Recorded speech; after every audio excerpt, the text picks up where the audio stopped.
ఈ మధ్య కాలంలో యంగ్ హీరోలు పవన్ కళ్యాణ్ పాత సినిమాల టైటిల్స్ సినిమాలు చేస్తూ వస్తున్నారు.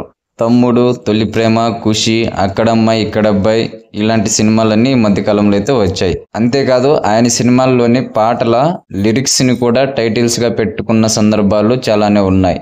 మనం ఫర్ ఎగ్జాంపుల్ తీసుకుంటే గుండెజారి గల్లంత అయిందే, పిల్ల నువ్వు లేని జీవితం, కేవు కేక ఈ మూవీస్ అన్ని అండ్ ఇవి సక్సెస్ కూడా అయ్యాయి. రీసెంట్ టైంలో ఆయన సినిమాల్లోని డైలాగ్స్ ను కూడా టైటిల్స్ గా వాడేస్తున్నారు. లాస్ట్ ఇయర్ పవన్ కళ్యాణ్ కాకినాడ పోర్టుకి వెళ్లి అక్రమంగా రవాణా అవుతున్న పీడీపీ రైస్ ని పట్టుకోవడం, ఆ తర్వాత ఆయన సీజ్ ది షిప్ అంటూ అనడంతో ఆ డైలాగ్ ఎంత పెద్ద సంచలనం రేపిందో మనమంతా చూసాము.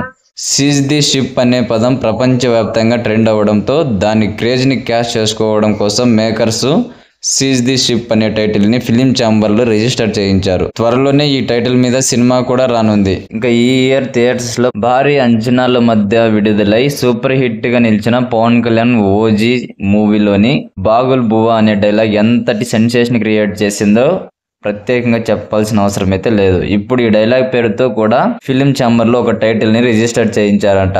బాగుల్ బువ్వా అంటే రాక్షసుడు అని అర్థం. చిన్నపిల్లలు అన్నం తినుకుని ఉంటే పెద్దవారు అంటారు కదా, అది బూచోడు వస్తాడు నిన్ను ఎత్తుకుపోతాడు అని ఇలా బెదిరిస్తుంటారు, గుర్తుందా?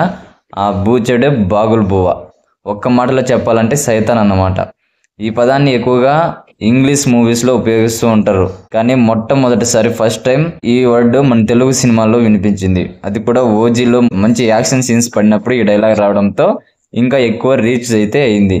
మరి ఫిలిం ఛాంబర్ లో రిజిస్టర్ చేయించిన ఈ టైటిల్ తో ఎవరు మూవీ చేయబోతున్నారు, హీరో ఎవరు, హీరోయిన్లు ఎవరు, ఇలాంటివన్నీ తెలియాలంటే ఇంకొద్ది రోజులు వెయిట్ చేయాల్సిందే. ఈ అప్డేట్ పై మీ ఒపీనియన్ ని కామెంట్ సెక్షన్ లో కామెంట్ చేయండి. అలాగే మూవీ అప్డేట్స్ మరియు రివ్యూస్ కోసం మన ఛానల్ ని సబ్స్క్రైబ్ చేసుకోండి.